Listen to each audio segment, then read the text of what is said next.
Uma ocasião sugeria a, continuou o Dr. Berren, ao descrever outro caso que, quando despertasse, veria uma colher de prata sobre uma cadeira por trás dele e devia metê-la no bolso.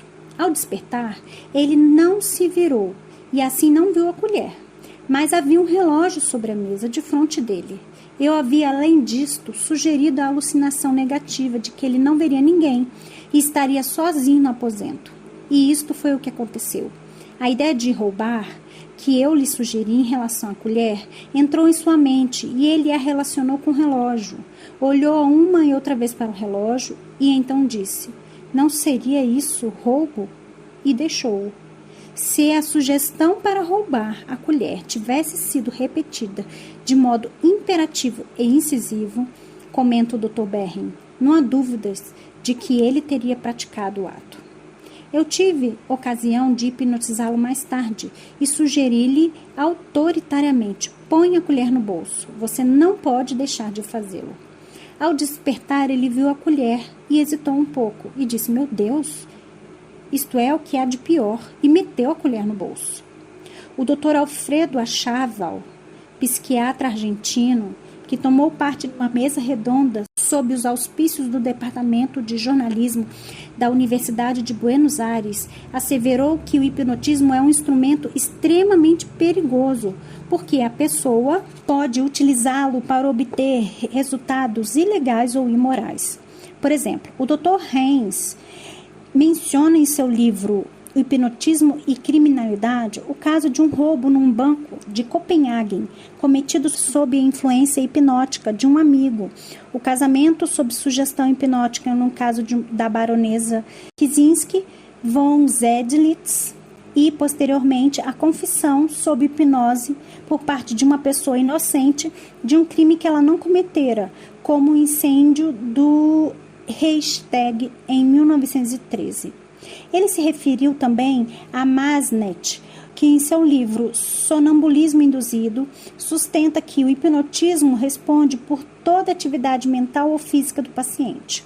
Heinz também cita o Dr. Ure, o qual afirma que, no sonambulismo induzido por hipnose, uma mulher pode consentir quando não faria nunca em um estado normal. Hipnotismo e criminalidade do Dr. Heinz apresenta um caso que permite mais confirmação do fato de que uma pessoa hipnotizada pode ser induzida a cometer crimes ou atos de delinquência que jamais cometeria em condição normal. Pelos fins do verão de 1934, ele relata: um oficial que seria identificado como H.E. relatou ao Departamento de Investigações da Polícia de Heidelberg que sua esposa havia sido roubada em quase 3.000 marcos alemães, como resultado de astúcia.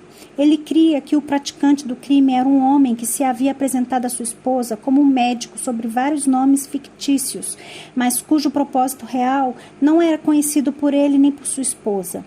Esta pessoa havia hipnotizado sua esposa, cujo propósito ostensivo era aliviar diferentes enfermidades. O oficial sentia que sua esposa tinha sido levada a crer que sofria dessas doenças, a fim de justificar a continuação do tratamento e assim satisfazer a exigência de dinheiro por parte do operador. Parecia mesmo possível que o suposto doutor houvesse tirado vantagem da completa dependência da mulher para assaltá-la sexualmente. Todo esforço para descobrir o acusado foi infrutífero. A mulher apenas podia lembrar que, em seus tratamentos, ele colocava-lhe a mão sobre a cabeça e dizia que ela estaria completamente tranquila e iria dormir imediatamente. A despeito de todos os seus esforços, ela não conseguia lembrar de outros detalhes. Ela provinha de uma saudável família no campo e jamais estivera doente quando criança e nunca dera qualquer indicação de distúrbio nervoso. Investigadores do departamento policial asseguraram ao assistente do Dr. Ludwig Mayer que, após longos meses de investigação, haviam descoberto a identidade de um certo Dr. Walter, o qual usara complicados processos de sugestão pós-hipnótica e amnésia induzida para controlar a mulher. Quando o Dr. Walter descobriu que o marido da vítima havia começado a suspeitar de que algo estava errado em relação ao tratamento de sua esposa, ordenou-lhe, sob hipnose, que assassinasse o marido, o que ela tentou fazer por vários métodos, os quais felizmente falharam. Primeiro, ele sugeriu que a esposa preparasse para o marido uma refeição com cogumelos venenosos. Ela o fez, mas ele não pôde comer por causa de um mau sabor que tinha. Ele sentiu dores de estômago e cólicas, mas recuperou-se. Mais tarde, Walter lhe disse, estando ela em estado de hipnose, que devia pôr veneno no café do marido. Parte do veneno, porém, caiu-lhe dentro da bolsa e a quantidade posta no café foi insuficiente. 2 vezes ela desligou o breque de sua motocicleta. Embora tenha ficado ferido, nem mesmo a colisão o matou. Finalmente, em 2 outras ocasiões, por telefone, o doutor sugeriu-lhe o suicídio. Ela tentou, mas alguém conseguiu salvá-la. Walter naturalmente não sugeria diretamente o crime ou o suicídio, mas usava processos indiretos. Tal exemplo encontraria a declaração dos hipnotistas de que não é possível cometer um crime em estado de hipnose se o paciente não tiver prévia tendência para o crime. Uma declaração da senhora E, como chamaremos a vítima, torna esse ponto claro. O Dr. Meyer havia hipnotizado a mulher e apresentado certas palavras-chave e pedido que estabelecesse alguma associação de ideias em torno delas, resultando as seguintes declarações. Alguma coisa me ocorre sobre tabletes, mas muito vagamente. Em 1933, Walter me disse que eu estava preocupada e afligida por causa de falta de dinheiro em casa e por um motivo de enfermidade. Ele me aconselhou a que pedisse ao meu médico tabletes de Pantopon que me ajudariam a dormir melhor. Ele me deu a seguinte instrução quanto ao modo de tomá-los. Permaneça quieta todo o dia e não beba nada senão água morna. Por volta de 8 horas da noite, tome 5 tabletes e ponha o despertador para meia-noite, quando deve tomar mais 5 tabletes. Os últimos 5 devem ser tomados às 2 da manhã. A caixa em que viessem os tabletes devia ser amassada e lançada no vaso sanitário. Nada disso aconteceu porque eu não consegui obter os tabletes. A senhora E informou que quando falou com o doutor sobre os ciúmes de seu marido, Walter lhe disse que o marido lhe informou a ele, Walter, que havia sido infiel à sua esposa e que desejava divorciar dela ou dela se livrar-se de algum outro modo. O doutor sugeriu que ela se atirasse no Reno, tão logo tivesse boa oportunidade. Em meu desespero, realmente eu desejava fazer isso, continuou a senhora E em seu relato, mas fui impedida por um amigo que me havia seguido ao rio Reno. Estive sob terrível tensão durante um considerável período. Sua tentativa de atirar-se ao Reno foi atestada por uma testemunha ocular. Se a senhora E tivesse mostrado sinais de fraqueza ou debilidade mental, isso teria certamente representado importante restrição da validade geral de certas conclusões, mas a investigação, conscienciosamente conduzida por neurologistas e psicólogos, indica que não estavam tratando de uma pessoa psicopata ou uma mulher histérica ou moralmente desequilibrada.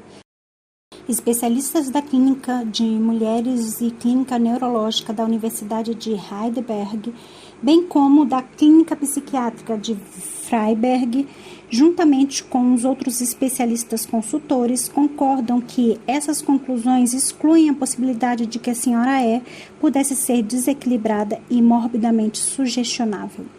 Tem sido repetidamente indicado, tanto por escrito como pela prática, que a hipnose jamais pode produzir um impacto no centro da personalidade do paciente e que, mesmo na hipnose profunda, uma parte da personalidade permanece e continua a existir e mantém certo grau de vigilância sobre o processo e as ações do indivíduo. Portanto, não obstante, o mais cuidadoso preparo e completa mudança no curso do pensamento como resultado de sugestão, a personalidade moral, como tal considerada, não pode ser completamente excluída. Como ilustração deste ponto, apresentamos um relatório de experimento levado a cabo pelo Dr. Carl Smith. Enquanto em hipnose profunda, o objeto do experimento recebeu instruções e a um dado sinal que lhe seria apresentado ao despertar, ela devia tomar um punhal que estava diante dela, atacar o médico assistente e cravar violentamente o punhal em seu corpo. Seguindo essas sugestões, a paciente tomou o punhal e ansiosamente aproximou-se dele, e então, subitamente, tornou-se presa de terrível temor ao sentir o que estava para fazer, e a arma caiu de sua mão sobre o assoalho. Rápida como um relâmpago, a paciente vira-se, cobre o rosto com as mãos e mal tem forças suficientes para alcançar a cadeira, onde senta-se a tremer. Ela é o próprio quadro de um agudo ataque de ansiedade. O autor deste experimento considera o suficiente prova em que basear sua declaração de que é completamente impossível forçar uma pessoa a cometer um ato criminoso por meio de sugestão hipnótica. Ele resume este pensamento da seguinte forma: uma pessoa não pode ser induzida a cometer um ato criminoso sob hipnose se não estiver já na posse de inclinações para o crime. A veracidade dessa afirmação poderia ser discutida não apenas a partir de fatos em si, mas do ponto de vista da simples consideração. Bastaria sugerir tal inclinação ao paciente e fortificá-la em suas emoções para criar nele a disposição de aceitar a sugestão criminosa. Se uma pistola ou um punhal fossem colocados na mão de uma pessoa hipnotizada e a esta se ordenasse matar uma terceira pessoa, o seu superego, na maioria dos casos, poderia rejeitar essa injunção. Mas a situação poderia mudar se, como aconteceu no caso da senhora E, que procurou assassinar o marido, o paciente estivesse tomado pelo ódio, pelo desejo de vingança ou emoções similares instiladas em sua mente como base e razão para o ato. Se Smith tivesse sugerido em minúcias à sua paciente que a outra pessoa estava tramando contra sua vida ou era responsável por algum de seus infortúnios, talvez sua tentativa de assassinato tivesse tido outro resultado. Um exemplo das conclusões errôneas de muitos autores pode-se encontrar em outro livro de Smith, o qual conclui como segue: vemos, segundo bem conduzidos experimentos, que não é possível incitar diretamente ao assassínio ao roubo. Nós podemos contradizer essa afirmação, diz o Dr. Hans, ao afirmar que há, assim, os chamados experimentos clássicos bem conduzidos, os mais reveladores dos quais temos citado, que provam precisamente o contrário. Contudo, é mais importante refutar o cientificamente insustentável conceito de que somente a falta de ideias morais que funcionariam como inibitórios no subconsciente torna possível induzir uma pessoa a cometer um crime sob hipnose. Que jamais existem ideias de moralidade no subconsciente é algo que importa ser mencionado, mesmo de passagem. Este é um dos princípios básicos que operam na psicologia profunda e não requer esclarecimento adicional. Não há base para insistir que a fraqueza moral de um paciente hipnotizado é uma condição para o abuso na hipnose e que ele poderia ter sido induzido a cometer um crime mesmo em estado consciente. O perigo reside antes no fato de que, sob a influência da hipnose, a moralidade existente seja passada por alto e que, pondo de lado as barreiras do consciente, o paciente possa ser induzido a agir de um modo que jamais agiria em estado de consciência. O caso de Walter mostra, entretanto, que a influência hipnótica pode ter consequências mais amplas do que as descritas. Walter influenciou a mulher a pôr em prática sugestões contra as quais todo o seu ser evidentemente se rebelou. Não há a mínima evidência que nos leve a supor que as sugestões feitas estivessem em conformidade com seus impulsos originais ou mesmo que se aproximassem deles. Nessas circunstâncias, somos compelidos a enfrentar a questão da possibilidade de uma pessoa mentalmente normal permitir-se ser impelida a cometer atos contrários à sua personalidade interior. Esses atos poderiam fazer parecer que ela era uma estranha a si mesma. Em resposta a esta observação, permiti-me que me refira a uma descrição dada pela senhora E sobre suas reações durante a influência hipnótica de Walter. Não sou a mesma pessoa que era antes. Há algo diferente que me controla. Não desejo fazer uma determinada coisa, mas de alguma forma faço-a. Ou, por outro lado, há algo que eu desejo fazer, contudo, alguma coisa me impede de fazê-lo. Uma grande indiferença se apoderou de mim e, consequentemente, não pensava em fazer coisa alguma senão como Walter o desejava. Fazendo-o, sentia-me mais contente, mas eu nunca me sentia livre em meu íntimo. Havia sempre algo que me oprimia. Eu não podia resistir a essas pressões. Para estar em paz, preferia dormir. Depois de algum tempo, essa condição terminava e as pressões desapareciam quando eu obedecia às ordens da voz interior. Poderíamos acrescentar muito mais elementos para provar que, em transe hipnótico ou por sugestão hipnótica, uma pessoa pode praticar atos antissociais, criminosos ou pessoalmente perigosos. Aqui está uma das principais razões por que o uso do hipnotismo para tratamento é perigoso. Numerosos autores confirmam esta posição.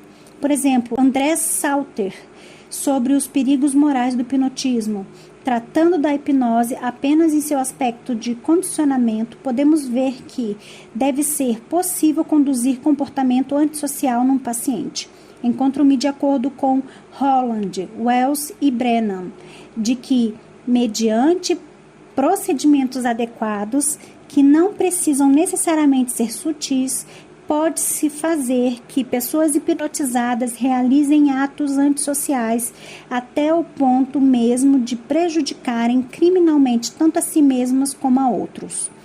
Como resultado da sugestão hipnótica, pacientes têm roubado dinheiro, apressado a apanhar cascavéis e lançado ácido sulfúrico no rosto de um homem que, não sabendo o paciente, estava protegido por vidro invisível. Estas pesquisas são impressionantes e recomendamos a consideração do leitor. Falando com franqueza, pela hipnose é possível forçar a pessoas a cometer crimes. Os que falam da necessidade de que a sugestão hipnótica se nivele com o código moral do paciente deve inverter seus conceitos. O hipnotismo, do ponto de vista moral e social, permite ao operador assumir privilégios e poderes num domínio onde não tem direito de estar e coloca-o onde ele pode cometer séria ofensa contra a personalidade de outrem.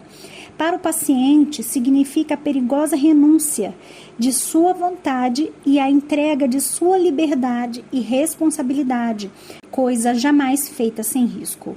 Como resultado de sugestão pós-hipnótica, o paciente pode cometer compulsivamente atos delictuosos, crimes ou mesmo colocar-se em posição de grave perigo. Ainda, porém, que este não seja o caso, e muito embora o hipnotizador seja de vida moral absolutamente intocável, o paciente que se permite ser hipnotizado corre o risco de ser toda a sua vida futura sujeita à vontade e personalidade do hipnotizador. Pode ver-se mesmo forçado a adotar conduta, ideias e sentimentos que não são seus. Fim do capítulo 4.